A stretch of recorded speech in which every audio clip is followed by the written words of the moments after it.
Buenas, ¿cómo les va, chicos? Hoy vamos a hablar de una tarea que hemos venido haciendo durante todos estos años de la carrera y hoy la vamos a hacer más específica para el caso de los arbustos. Así que vamos a hablar de la poda en jardinería para el caso de los arbustos. ¿Qué implica podar? Bueno, ya lo hemos hablado mucho, pero la poda no es solo cortar partes de una planta, sino que una buena poda lo que requiere es tener muchos conocimientos acerca de los aspectos básicos de la planta y el entorno en el cual se encuentra ubicada. Entonces, no solo nosotros debemos reconocer y conocer los requerimientos de la planta, tanto edáficos, climáticos, la fisiología, sus características botánicas, conocer además los aspectos estéticos formales, para qué, digamos, fue seleccionada esa planta para ser ubicada en ese lugar, cuál es su hábito de crecimiento, cuándo florece, cuándo fructifica. ¿Cuál es la idea? Es que podamos formar un criterio de reconocer las respuestas a la poda, que cada corte que hagamos sea justificado y considerar cada situación de poda de una planta como que es un caso único. Es decir, cada caso hay que estudiarlo en el lugar, el arbusto que es y el lugar donde se encuentra. Entonces vamos a trabajar con conceptos fundamentales, ¿no? La poda aplicada a los arbustos debería ser una práctica que se ejerce con sabiduría, aplicando criterios basados en diferentes condicionantes. Por ejemplo, ¿por qué vamos a usar los arbustos? ¿Cuál es su interés? ¿Por su follaje, por su estructura, por su floración, por su fructificación? ¿Qué uso tienen? Se usan uso paisajístico, ¿no? Si se usan como foco, se usan como fondo, son barreras, son setos, son límites, estructuran ambientes, controlan polución, controlan visual, son barreras fónicas, controlan erosión. Bueno, todos esos aspectos debemos tener en cuenta antes de ejercer una poda. Porque supongamos que estuviéramos trabajando con un cerco que necesitamos que nos tape, si nosotros lo podamos de más o hacemos una mala poda, corremos el riesgo que ya no cumpla más su función. También es interesante que veamos cuándo es la época de interés del arbusto. Hay arbustos que presentan un determinado interés muy marcado en cierta época del año, otros no, otros son homogéneos, digamos, como los perennifolios. Pero bueno, vamos a diferenciar estas épocas de interés en primavera, verano, otoño y invierno, y las que son interesantes todo el año. Y por otro lado, vamos a ver cuál es su régimen de foliación, si son perennifolias, caducifolias o semipersistentes, y cuál es su longitud de vida, si viven mucho, viven poco o viven una forma intermedia. En reglas generales, la poda debería ser una tarea sencilla, natural, mientras más natural quede el arbusto mejor, rápida, mínima. Rápida me refiero no a una poda mal hecha, sino que como está bien manejado el arbusto, no requiere de tantos cuidados, porque ya viene dentro de un plan de manejo. Y mínima para hacer los menos daños posibles. Siempre hablamos de no sacar más de un 30% del arbusto. Y los cortes deben ser aplicados con la técnica de corte correcto, cortados sobre yemas, para que las yemas, digamos, desvíen la savia y salgan brotes nuevos desde esa yema que hemos seleccionado, y aplicar siempre con una herramienta adecuada, tijeras con buenos filos, de distintas, digamos, longitud y tamaño, sobre todo tijeras para arbustos. En algún caso puede ser la tijera de, digamos, podón, tijera de hojas largas, tijera de hoja corta, y en algún caso puede llegar a ser un serrucho, pero para casos de arbustos muy viejos que haya que sacar leña. En realidad el objetivo de la poda es preservar las características estético-funcionales de las plantas.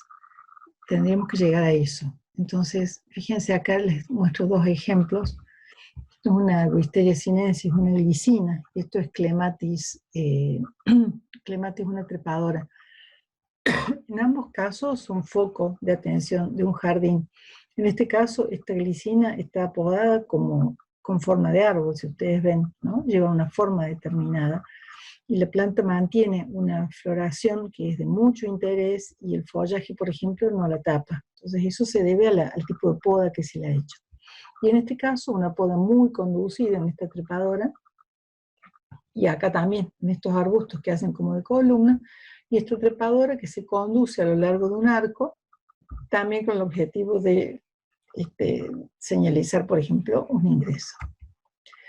Otro caso de poda, fíjense, se ha puesto muy de moda, la poda topiaria, y en este caso estamos en una exposición de jardinería en Inglaterra.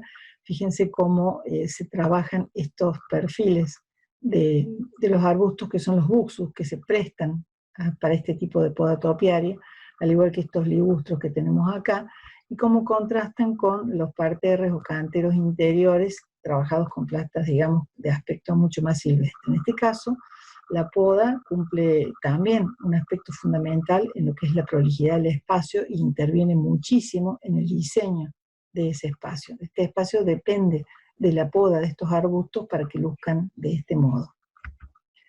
Bueno, ¿cómo podar? Vamos a ver tipos de poda según la especie y según el interés. Los arbustos de follaje perennifolio que se cultivan por el follaje, por ejemplo. Los perennifolios en general nos interesa la madera vieja, la estructura de la planta, y se usan más que nada por sus hojas. Si además florecen, y generalmente lo hacen sobre madera vieja, las flores aparecen en yemas de poco vigor. Entonces lo importante es controlar la vitalidad de las ramas viejas, y en determinados momentos se hacen podas que los rejuvenecen, es decir, que son podas pequeñas a lo largo de, digamos, de la vida del arbusto, y en algún momento una poda fuerte que lo rejuvenezca. La poda regular se limita a retirar ramas enfermas, entrecruzadas, quebradas, envejecidas, y las que las que se salen del tipo del hábito del arbusto. Por ejemplo, si tenemos arbustos de hoja variegada y surge una rama de hojas verdes o sin esa característica, esa rama hay que eliminarla. Si el arbusto tiene un porte erecto y empiezan, como es el caso de las abelias, y surgen ramas digamos, de porte horizontal y empiezan a entrecruzarse, esas ramas también hay que eliminarlas, ¿no? También, si es necesario controlar el tamaño, se los hace en primavera cortando sobre las ramas laterales el arbusto, ¿sí? Solo haciendo como el corte vendría a ser una especie de raleo, no raleo, perdón, de rebaje de ramas laterales. Si buscamos arbustos bien compactos, como estos que les mostré de los buxus podados, bien enramados desde la base, bueno, se pueden pinzar durante toda la primavera y verano, y desde la poda de formación y durante toda la vida del arbusto se hace esta poda. En este caso también podemos podar con la tijera de hoja larga, que en realidad el trabajo que hace es justamente eso, pareciera un pinzamiento porque corta solamente las yemas de las puntas. Como ejemplos acá les pongo fotiña, ligustro, viburnum y demás, ¿no? Y arbustos de follaje perennifolio que son de interés por su floración, las gardenias y las camelias, que llevan muy, muy poca poda, prácticamente nada, solamente eliminar alguna rama dañada o vieja o flores viejas. Bueno, tenemos un grupo de arbustos que se utiliza mucho por el color de su corteza en invierno, que es el caso de los cornus, sanguínea y estolonífera, y también podemos encontrar, por ejemplo, los sauces y mimbres, que se usan como arbustivos, ¿no? Estos se tienen que podar después del invierno, porque se lucieron durante todo el invierno. Entonces se hacen podas muy fuertes en la base de la planta para generar ramas nuevas y vigorosas cuyos brotes cuyas cortezas sean brillantes, porque las cortezas viejas se llenan de corcho y ya se van como resquebrajando y poniéndose marrones y pierde el interés del arbusto. Después tenemos arbustos que son cultivados por su floración o por su fructificación. Bueno, ahí debemos saber cómo y cuándo florecen. Una poda incorrecta puede conducir a que estas no ocurran más en 1 o 2 temporadas. Si yo me equivoco, puedo perder la floración. Entonces clasificamos a los arbustos en aquellos de floración temprana. Son los que florecen a la salida del invierno o a comienzo de la primavera, que están floreciendo sobre la madera del año anterior o de más de un año. Estos arbustos no se podan en la época de invierno porque si los podamos vamos a eliminar las yemas florales porque están floreciendo sobre esas yemas que ya existen y si podamos vamos a sacar yemas. En el caso de las que florecen sobre la rama, tenemos, por ejemplo, ahí les voy a mostrar. En este caso tenemos la siringa, que es una especie que florece en las puntas de las ramas, ¿no? Las flores se desarrollan sobre la madera del año anterior a partir de yemas terminales, todas sobre las puntas, ¿no? Entonces, si hacemos una poda de acortamiento del arbusto, por ejemplo, de este tipo, vamos a eliminar todas las yemas de flor, ¿sí? Entonces nos vamos a quedar sin floración. En el caso de las forsythias, por ejemplo, tenemos que florecen a lo largo de toda la rama, al final del invierno también. Entonces, en este caso, si yo hago un corte de este tipo, una poda de este tipo, bajando a la altura de la planta, voy a perder una cantidad de flores porque he eliminado una cantidad de yemas. Entonces, conviene también dejarla que florezca para que tenga el esplendor que tienen estas plantas. Lo mismo ocurre con la sidonia, la Chianomeles lagenaria, que es el membillero de adorno, y las coronas de novia, ¿no? Entonces, estas plantas, ¿cuándo se podan? Se podan inmediatamente después de que florecieron. Después vamos a ver arbustos cuyo interés son los frutos. Acá les he puesto nativos, el piquillín, por ejemplo, que florece durante el verano. En este caso habrá que hacer algún tipo de poda, digamos, después del verano, para controlar tal vez ramas que se salen de tamaño, o para sacar, digamos, ramas viejas. Y el caso de la piracanta, que es un arbusto que florece en el otoño,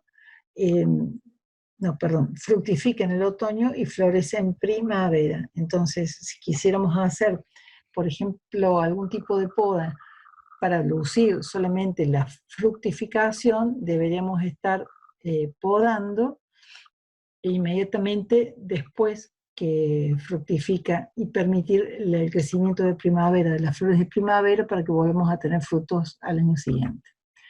Acá tenemos otros arbustos nativos, les estoy mostrando el quebrachillo, Berberis rucifolia. Este tiene interés por su floración y por su fructificación, y son especies que se podan simplemente para eliminar ramas viejas, secas o cruzadas, y tal vez mantener tamaño. Las trepadoras nativas, que pueden tener en este caso interés por sus flores y por sus frutos, acá les pongo la mandevila, que es perennifolia, el jazmín de leche, que florece en las puntas. En general se las poda al final de la temporada de floración, tratando de llegar, digamos, a estructurar nuevamente la planta. Otro arbusto nativo interesante es el durazno del campo, Cagenequia lanceolata, que puede ser un arbolito también, que lo que puede ocurrir es que nosotros hagamos podas para estimular el crecimiento de ramas más jóvenes que florezcan más cerca de los troncos principales. Esa poda es una poda que se puede hacer cada 2 o 3 años, ¿no? Esto también son interesantes los frutos, porque durante todo el invierno se lucen mucho. Después tenemos arbustos de floración en primavera avanzada, en verano o en otoño. O sea, todos los que no florecieron al final del invierno son este grupo. Y acá les estoy mostrando rosas chinas, coronas de novia rosada, la budleia, que es la planta de las mariposas, ¿no? En estas plantas, en el caso de las podas más severas, se las puede hacer más severas porque se renuevan los tallos que florecieron. Y la poda se hace a la salida del invierno, especulando con que desde ahí en adelante, desde toda la primavera y todo el verano, va a crecer y va a florecer. En general, para mantener la planta bien formada y juvenil, hay que tener un plan de manejo de poda que contemple la renovación de la misma entre 4 y 5 años. Entonces, si yo renuevo cada 4 años, estoy sacando un cuarto de la planta por año, ¿no? Eso depende un poco del ritmo de crecimiento de la planta, si es muy vigorosa, y de las características del sitio, si el sitio es muy fértil. Y después los rosales, las retamas, las lavandas, las rosas chinas y demás, que florecen durante el verano. Bueno, la situación es la misma. El caso de la poda rosal se poda concretamente al final del invierno, y después durante todo el verano y la primavera, que es cuando florecen, se hacen podas de eliminación de flores viejas. Bien, ¿qué tipo de poda podemos aplicar a arbustos? Es el mismo caso de los árboles. Podemos aplicar poda de limpieza, que implica la eliminación de chupones no aprovechables, la eliminación de ramas y tocones muertos o dañados, las ramas que están muy próximas al eje y crecen demasiado apretadas, eliminar ramas mal dirigidas y eliminar hijuelos. Y para formación tenemos que pensar qué queremos de ese arbusto. Debemos seleccionar ramas primarias y secundarias, y después seleccionamos guías para continuar con eso. Y por último, una vez que se arma la estructura del arbusto, se trabaja con una poda de mantenimiento.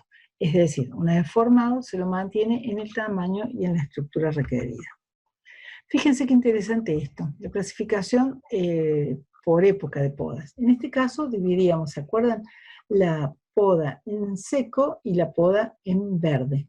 En este caso tenemos que la poda en seco es la poda de invierno y la poda en verde es la poda de verano. Y se clasifica o se diferencia en 3 temporadas distintas: poda temprana, poda puramente de invierno y poda tardía. Lo mismo para el caso de la poda de verano, es poda de primavera, poda de verano y poda en verde o poda de otoño.